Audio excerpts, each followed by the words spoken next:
그날은 새벽 3시였습니다. 창밖은 고요했는데 쿵쿵쿵 거칠고 절박한 3번의 두드림이 집안을 울렸습니다. 꿈인가 싶었지만 소리가 귓속에서 파도처럼 번졌습니다. 할머니, 문 여세요. 제발요. 낯익은 청년의 목소리였습니다. 나는 가슴이 철렁했습니다. 누구냐고 묻자 대답이 돌아왔습니다. 저예요. 도윤이요. 1층 도윤. 야간 알바를 하던 조용한 세입자 도윤은 청소, 예의 바른 아이였습니다. 그런데 그날은 창백한 얼굴로 땀을 흘리며 내 손목을 잡았습니다. 지금 당장 나오셔야 해요. 이유를 묻기도 전에 본능이 먼저 반응했습니다. 작은 파일 하나와 외투만 챙겨 문을 열었습니다. 그 순간 2층 내 방 창가에 불빛이 켜졌습니다. 분명 내가 불을 끄고 잤는데 등골이 서늘해졌습니다.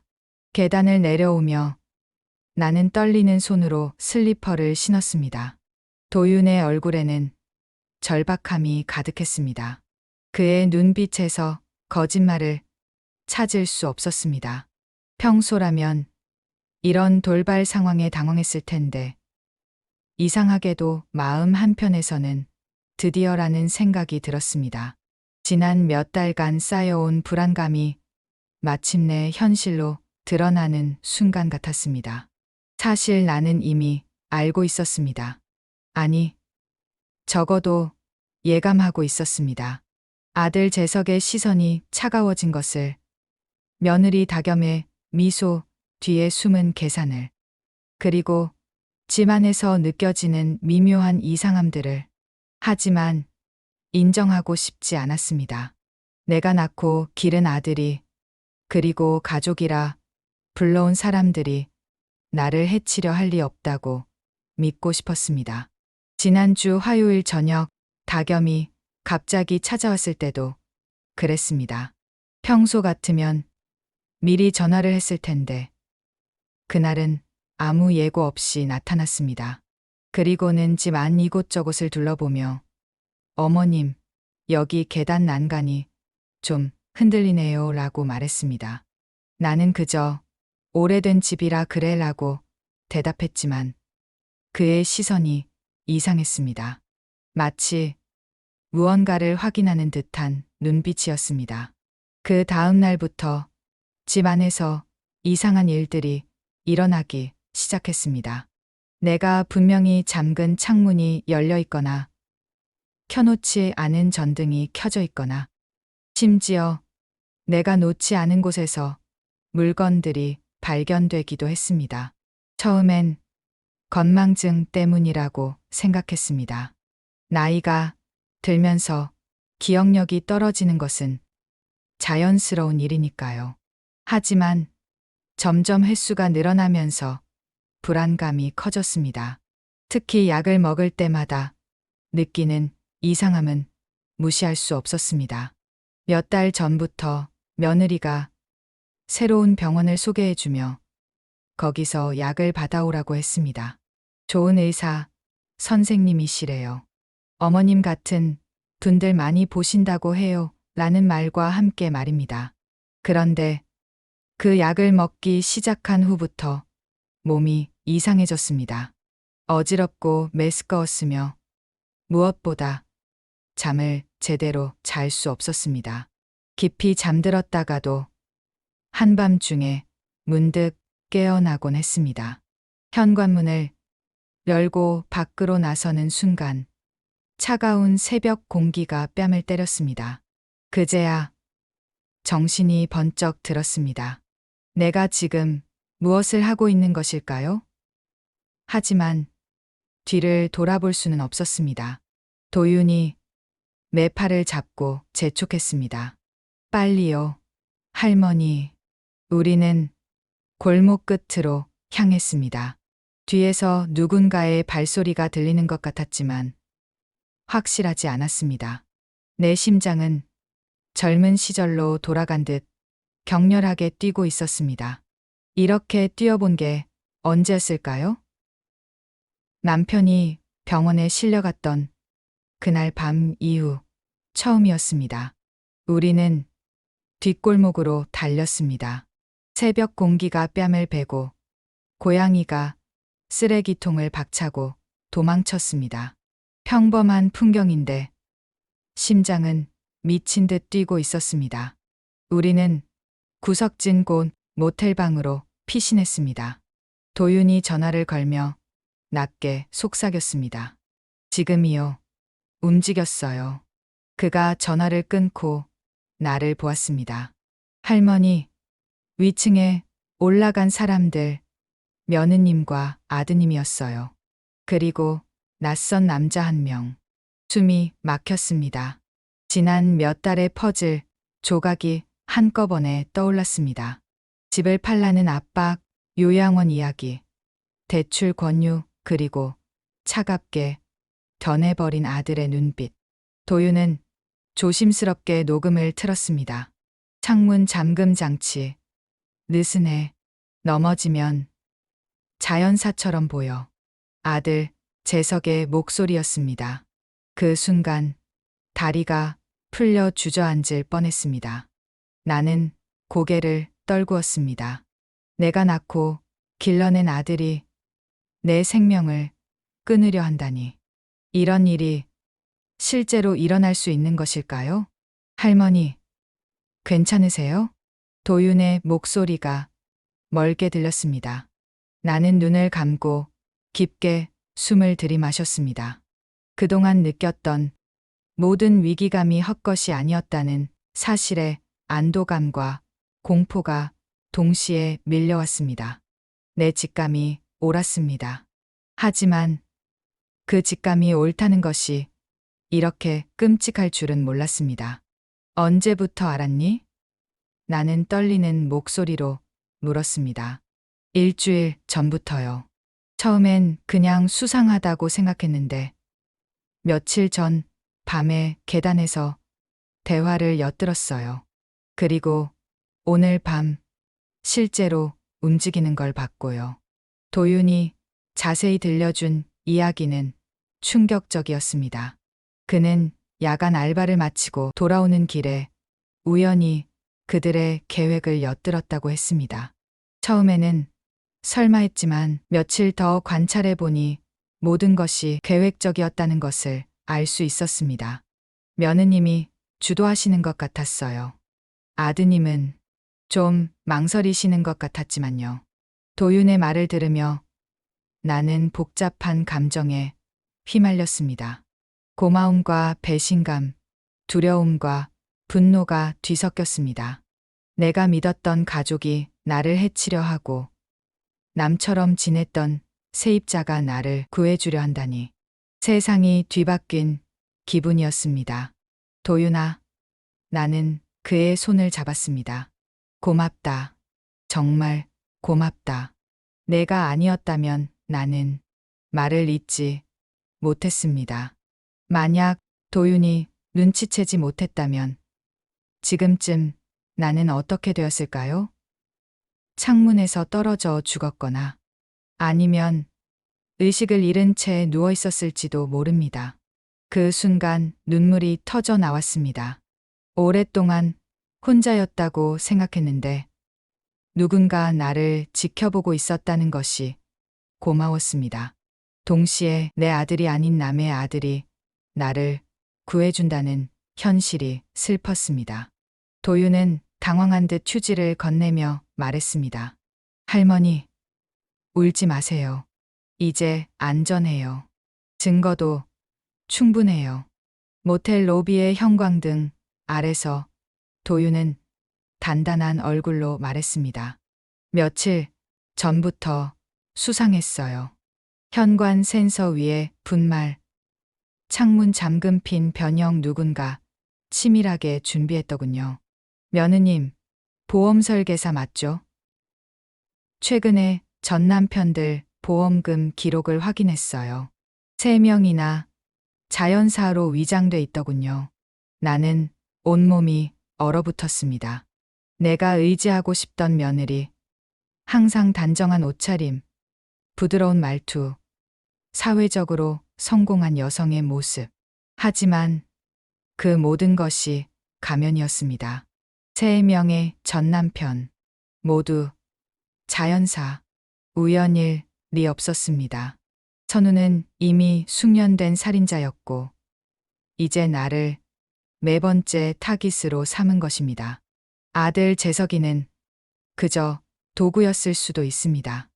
아니면 공범일 수도 있었습니다. 어느 쪽이든 끔찍한 현실이었습니다. 첫 번째 남편은 어떻게 죽었어? 나는 떨리는 목소리로 물었습니다. 계단에서 굴러 떨어졌어요. 술에 취했다는 게 공식 기록이에요. 하지만 그 남자는 술을 거의 안 마시는 사람이었대요. 두 번째는 가스 중독이에요. 보일러가 고장났다고 했는데 기술자들이 보기엔 인위적으로 조작된 흔적이 있었다고 해요. 하지만 증거 불충분으로 사고로 처리됐고요. 세 번째는 심장마비예요. 평소 건강했던 사람인데 갑자기 죽었어요. 부검 결과 심장에 이상은 없었는데 혈액에서 미량의 독성 물질이 검출됐다고 해요. 하지만 그것도 증명하기 어려워서 자연사로 처리됐고요. 도윤의 설명을 들으면서 나는 소름이 돋았습니다. 며느리는 정말 치밀한 살인자였습니다. 매번 다른 방법을 사용해서 의심을 피했고, 그 결과 3번의 살인을 성공적으로 은폐했습니다. 그럼 내가 죽으면 보험금을. 나는 말을 잇지 못했습니다. 네, 아마 상당한 금액일 거예요. 도윤의 말에 나는 비로소 전체적인 그림을 볼 수 있었습니다. 내가 그들에게는 돈덩어리였습니다. 살아있는 한 부담이고 죽으면 이익이 되는 존재. 그래서 요양원으로 보내려 했던 것이고, 그마저도 비용이 든다며 더 직접적인 방법을 택한 것입니다. 내 평생의 저축, 남편과 함께 모은 집, 그리고 각종 보험금까지. 모든 것이 그들의 계산 속에 들어 있었습니다. 나는 그저 숫자였습니다. 감정도 없고 존중받을 필요도 없는 그냥 숫자. 내 머릿속은 하얘졌습니다. 사실 갈등은 오래전부터 쌓여왔습니다. 언제부터였을까요? 아마 남편이 죽은 후부터였던 것 같습니다. 남편이 살아있을 때는 달랐습니다. 아들도 며느리도 나에게 정중했습니다. 명절이면 선물을 들고 왔고 생신 때마다 축하 인사를 잊지 않았습니다. 그런데 남편이 세상을 떠나자 모든 게 변하기 시작했습니다.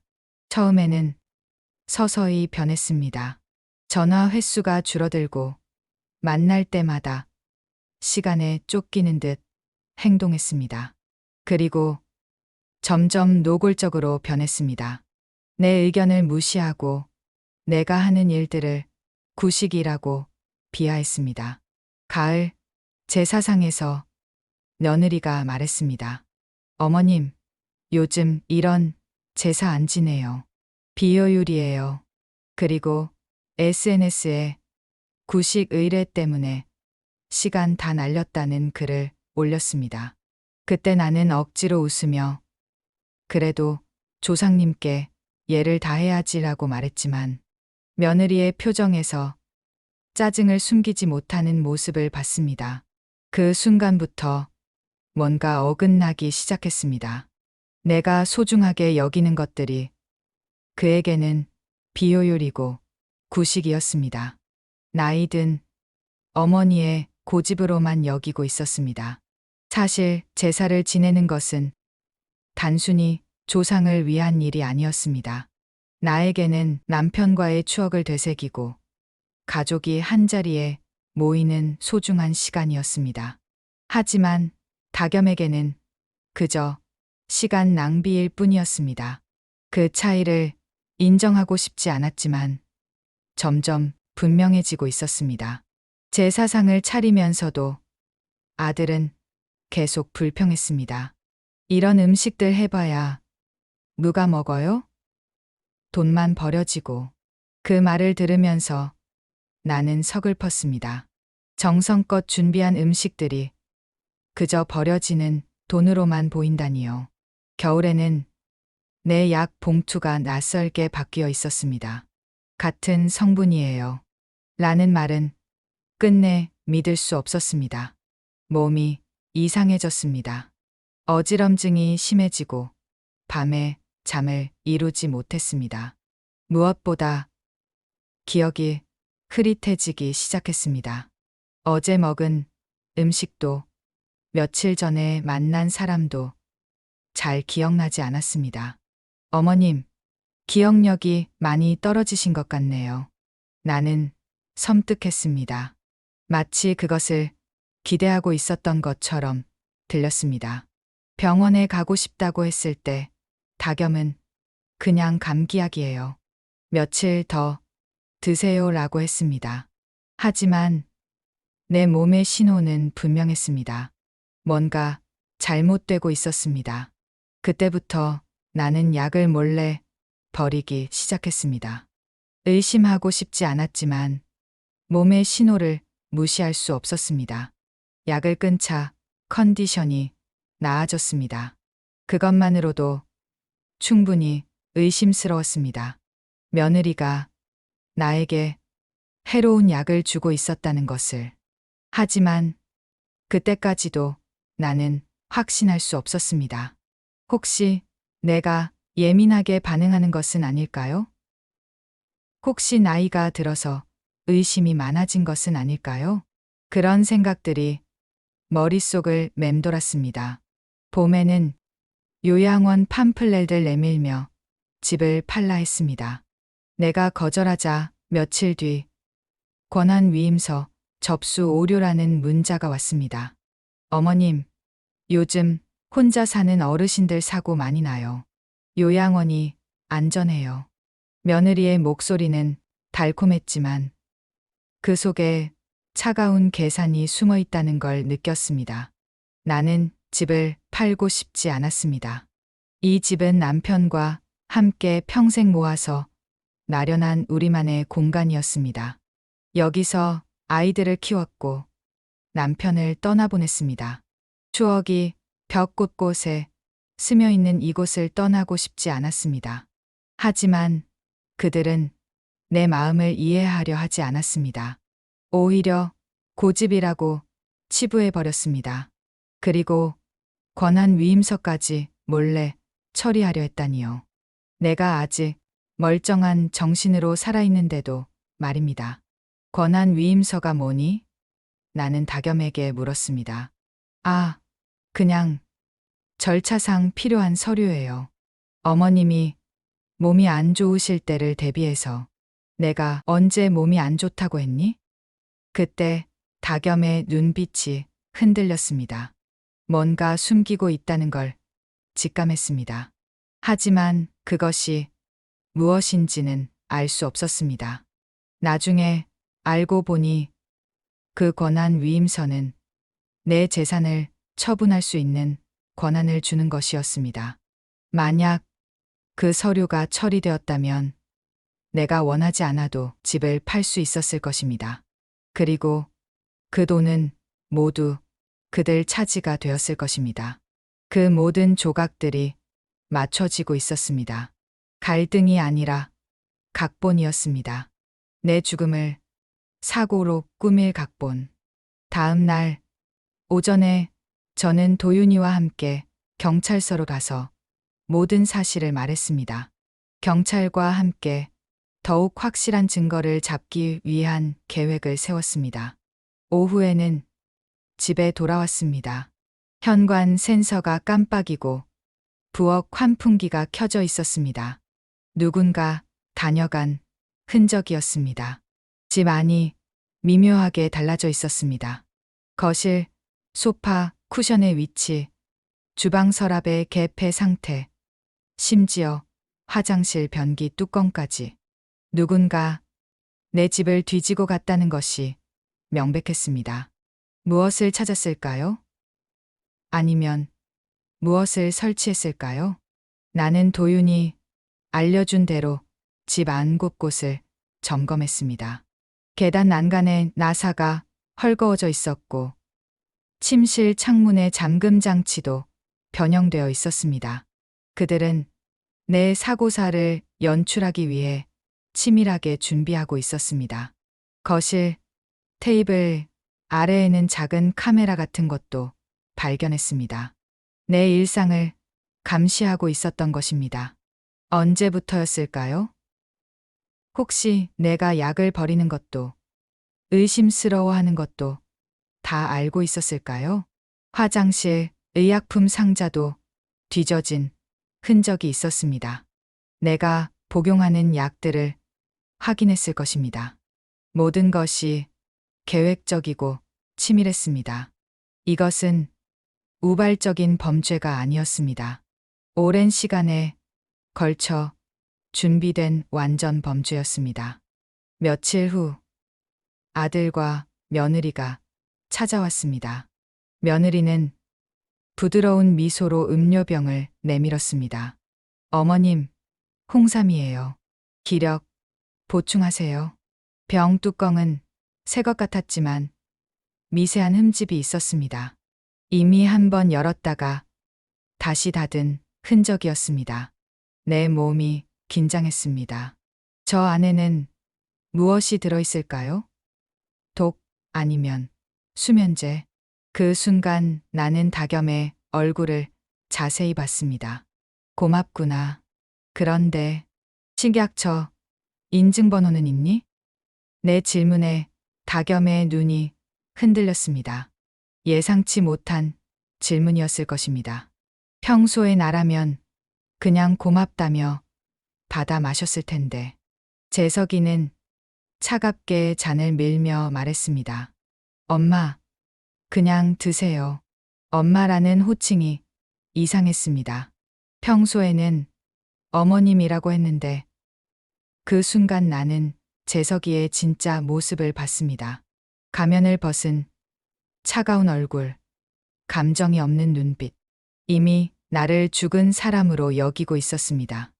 왜 그렇게 재촉하니? 천천히 마실게. 지금 드시는 게 좋아요. 효과가 떨어져요. 아들의 목소리에 압박감이 실렸습니다. 더 이상 연기할 필요를 느끼지 못하는 것 같았습니다. 이미 결말이 정해졌다고 생각하고 있었습니다. 그 순간 나는 휴대폰 버튼을 3번 눌러 실시간 전송을 켰습니다. 이미 방범대와 경찰 그리고 도윤이 지켜보고 있었습니다. 어머님, 왜 안 드시는 거예요? 몸에 좋다고 했잖아요. 다겸이 재촉했습니다. 나는 병을 들고 냄새를 맡는 신용을 했습니다. 향이 좀 이상하네. 상한 건 아니지? 아니에요. 새 거예요. 재석의 목소리가 날카로워졌습니다. 그래도 혹시 모르니까 내일 마실게. 오늘은 속이 좀 안 좋아서 지금 드셔야 해요. 다겸이가 일어서서 내게 다가왔습니다. 그 순간 나는 그녀의 진짜 모습을 보았습니다. 더 이상 며느리가 아니라 살인자였습니다. 다겸의 눈빛을 보면서 나는 깨달았습니다.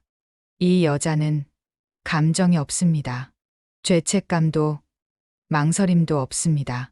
그저 목표를 달성하기 위해 움직이는 기계 같았습니다. 어떻게 이런 사람과 몇 년간 가족이라며 함께 살았을까요? 다겸아, 나는 그녀를 부르며 말했습니다. 내가 지금 하려는 일 정말 후회하지 않을 거니? 뭔 소리세요? 다겸이 당황한 듯 대답했습니다. 내 이전 남편들 이야기야. 3명 다 어떻게 죽었는지 알고 있어. 그 순간 다겸의 얼굴이 굳어졌습니다. 다겸도 놀란 표정을 지었습니다. 무슨 헛소리를. 며느리가 말하려 했지만 나는 계속했습니다. 첫 번째는 계단에서, 두 번째는 가스 중독으로, 세 번째는 심장마비로. 모두 우연이었을까? 다겸은 더 이상 대답하지 않았습니다. 다만 나를 바라보는 눈빛이 더욱 차가워졌습니다. 이제 가면을 벗을 때가 된 것 같았습니다. 계단에서 발소리가 들렸습니다. 순찰대가 올라오고 있었습니다. 다겸은 병을 숨기려 했지만 경찰이 낚아채 밀봉팩에 넣었습니다. 현장에서 확보했습니다. 순간 다겸의 얼굴이 일그러졌습니다. 당신들이 뭘 안다고. 마지막까지 반성 없는 눈빛이었습니다. 재석은 그제야 상황을 파악한 듯 창백해졌습니다. 어머님, 이게 아니에요. 오해예요. 하지만 그의 눈에는 이미 체념이 서려 있었습니다. 아마 이런 날이 올 줄 알고 있었을 것입니다. 오해? 나는 아들을 바라봤습니다. 내가 내 창문을 조작한 것도 오해고, 내 약을 바꾼 것도 오해란 말이니? 재석은 대답하지 못했습니다. 그저 고개를 떨구고 있을 뿐이었습니다. 그 모습을 보면서 나는 마지막 신락 같은 기대마저 포기했습니다. 내 아들은 정말로 나를 죽이려 했습니다. 나는 그들을 바라보며 복잡한 감정에 휩싸였습니다. 분노와 실망, 그리고 묘한 안도감. 이제 모든 것이 끝났습니다. 더 이상 의심하며 살지 않아도 됩니다. 하지만 동시에 깊은 슬픔이 밀려왔습니다. 내가 가장 사랑했던 사람들이 나를 죽이려 했다는 사실을. 어머님, 다겸이 입을 열었지만 나는 고개를 저었습니다. 이제 어머님이라고 부르지 마라. 너에게 나는 이미 어머니가 아니었으니까. 그 말을 하면서 내 마음 한편이 찢어지는 것 같았습니다. 하지만 해야 할 말이었습니다. 더 이상 가족이라는 이름으로 상처받고 싶지 않았습니다. 경찰이 그들을 데려가는 것을 보면서 나는 복잡한 심정이었습니다. 한편으로는 정의가 구현되어 다행이었지만 다른 한편으로는 내 가족이 흩어지는 것을 보는 것 같아 슬펐습니다. 비록 그들이 나를 해치려 했지만 한때는 사랑했던 사람들이었으니까요. 조사실에서 나는 노트를 펼쳐 약 봉투 사진, 위임서, 오류 문자, 음료 증거까지 하나하나 제출했습니다. 담당 형사는 놀란 표정으로 내 준비물들을 살펴봤습니다.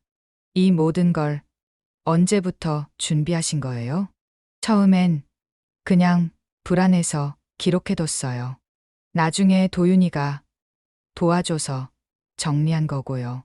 사실 나는 몇 달 전부터 이상함을 느꼈을 때부터 모든 것을 기록하기 시작했습니다. 혹시나 해서였습니다. 내가 죽고 나서라도 진실이 밝혀지길 바라는 마음에서였습니다. 하지만 설마 이렇게 쓰일 줄은 몰랐습니다. 어르신, 정말 대단하시네요. 이렇게 체계적으로 증거를 모을 생각을 하시다니. 대단할 것 없어요. 그냥 살고 싶었을 뿐이에요. 살고 싶었습니다. 그 단순한 욕망이 나를 여기까지 이끌었습니다. 가족에게 버림받은 노인이지만 그래도 살고 싶었습니다. 내 삶이 아직 끝나지 않았다고 믿고 싶었습니다. 결국 다겸은 살인미수 혐의로, 아들은 공범으로 입건됐습니다. 다겸의 노트북엔 사고 시나리오 파일이 있었고 다겸의 과거 기록엔 전 남편 3명의 보험금, 수령, 내역이 발견됐습니다. 사고 시나리오 파일을 보여주었을 때 나는 말을 잃었습니다. 계단에서 넘어뜨리기, 창문에서 떨어뜨리기, 음식에 독 타기까지 온갖 방법들이 상세하게 기록되어 있었습니다. 마치 연구 보고서 같았습니다. 내 아들이 이런 일을 계획했다니 믿기지 않았습니다. 가장 충격적인 것은 독살 항목이었습니다. 여러 가지 독성 물질의 효과와 검출 가능성, 그리고 은폐의 방법까지 상세히 적혀 있었습니다. 다겸이 이전 남편들을 죽일 때 사용했던 방법들이 그대로 기록되어 있었습니다. 다겸 씨, 왜 이런 짓을 했습니까? 마지막 질문에도 다겸은 대답하지 않았습니다. 다만 나를 바라보는 그 눈빛에서 나는 무언가를 읽을 수 있었습니다. 그냥 운이 나빴을 뿐이라는 메시지였습니다. 죄책감도 후회도 없었습니다. 그저 일이 틀어진 것에 대한 짜증만 있을 뿐이었습니다. 조사실에서 아들은 계속 울었습니다. 어머님, 죄송해요. 정말 죄송해요. 하지만 나는 그 눈물을 믿을 수 없었습니다. 지금 우는 것은 양심의 가책 때문일까요? 아니면 들킨 것에 대한 후회일까요? 재서가 나는 조용히 말했습니다. 내가 정말 미안하다면 언제부터 이런 생각을 했는지 말해줘. 아들은 한참 동안 망설이다가 입을 열었습니다. 아버지가 돌아가신 후부터요. 다겸이가 말했어요. 어머님, 혼자 살기 힘들 거라고. 그리고 우리도 우리 생활이 있다고. 그래서 나를 죽이기로 한 거니? 아니에요. 처음엔 정말 요양원만 생각했어요. 그런데 다겸이가 다른 방법이 있다고. 아들의 말을 들으면서 나는 복잡한 감정을 느꼈습니다. 내 아들이 완전히 악한 것은 아니었습니다. 다만 약했습니다. 다겸의 유혹에 넘어갈 만큼 약했습니다. 하지만 그것이 변명이 될 수는 없었습니다. 약하다고 해서 살인을 계획해도 되는 것은 아니니까요. 재서가 내가 어릴 때 내가 어떻게 키웠는지 기억하니? 예. 밤새도록 열이 날 때 간병하고 학교에서 문제가 생기면 달려가고 내가 원하는 건 뭐든지 해주려고 했지. 그런 나를 어떻게 죽이려 할 수가 있었니? 아들은 울면서 대답했습니다. 죄송해요. 정말 죄송해요. 제가 제정신이 아니었어요. 제정신이 아니었다고? 나는 냉소적으로 웃었습니다. 그렇게 치밀하게 계획하면서? 아들은 더 이상 변명하지 못했습니다. 사실 변명할 것도 없었습니다.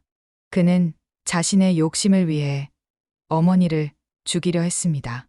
그것이 사실의 전부였습니다. 며칠 뒤 도윤이 찾아왔습니다. 도윤이 조심스럽게 물었습니다. 할머니, 아드님과 며느님을 용서할 수 있으세요? 나는 한참 생각했습니다. 용서, 그것이 가능한 일일까요? 용서는 아직 모르겠어. 시간이 필요할 것 같아. 하지만 한 가지는 확실해. 더 이상 그들 때문에 내 삶을 망치지 않겠다는 것. 그것이 내가 내린 결론이었습니다. 용서할 수 있을지는 모르지만 적어도 그들의 그림자에 갇혀 살지는 않겠다는 것이었습니다. 그로부터 반년이 지났습니다. 여전히 그 집에서 살고 있습니다. 처음엔 무서웠습니다. 밤마다 다겸과 재석이가 다시 돌아올 것 같은 공포에 시달렸습니다. 하지만 시간이 지나면서 이 집이 다시 편안해지기 시작했습니다. 도윤은 여전히 1층에 살며 가끔 안부를 묻습니다. 그 아이가 있어 든든합니다. 혈연은 아니지만 진정한 가족 같은 느낌입니다. 때로는 함께 저녁을 먹기도 하고 TV를 보며 이야기를 나누기도 합니다. 김 할머니와 박 씨 부부들도 자주 들립니다. 서로의 안부를 물으며 소소한 일상을 나눕니다. 이웃 사촌이라는 말이 실감납니다. 가족보다 더 가까운 사람들입니다. 새벽에 울린 3번의 노크. 그것이 내 인생을 바꾸었습니다. 죽음의 문턱에서 나를 구해준 것은 가족이 아니라 낯선 청년이었습니다. 그 일을 통해 깨달았습니다. 진정한 가족은 혈연이 아니라 마음이라는 것을. 이제 나는 새로운 삶을 시작했습니다. 두렵지 않습니다. 나를 지켜주는 사람들이 있으니까요. 나를 사랑하는 사람들이 있으니까요. 그리고 무엇보다 나 자신을 사랑하기 시작했으니까요. 내 인생은 아직 끝나지 않았습니다. 새로운 이야기가 시작되었을 뿐입니다. 그리고 이번에는 정말 행복한 이야기가 될 것 같습니다. 지금까지 한 가족의 이야기를 들어주셔서 감사합니다. 이 가족에게 하고 싶은 이야기가 있거나 응원을 해주고 싶다면 댓글로 남겨주세요. 다음에 더 재밌는 이야기로 찾아오겠습니다. 인생 오디오였습니다.